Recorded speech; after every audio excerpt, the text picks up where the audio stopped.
Si vous n'avez pas l'impression de prendre un peu de place? Un peu, ouais.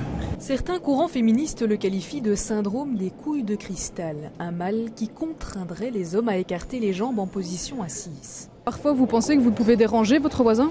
Non, ça m'est jamais venu à l'esprit. Hein. Pourquoi est-ce que vous vous installez comme ça? Pourquoi est-ce que c'est la position la plus confortable? C'est naturel.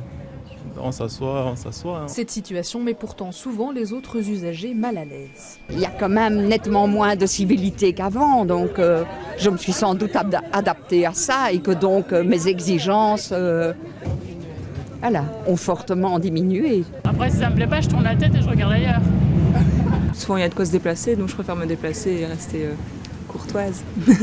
Certains tentent de dénoncer le phénomène, le débat fait fureur sur les réseaux sociaux et le monde politique s'y intéresse. Je l'ai vécu régulièrement, ça m'arrive de faire la remarque d'ailleurs, de demander est-ce que vous voulez bien me laisser un peu de place, mais c'est sur ma page Facebook que j'ai vu que le débat prenait une ampleur assez folle et donc je me suis dit que ça valait peut-être la peine en fait d'attirer l'attention de la STIB pour qu'elle mette éventuellement des pictogrammes.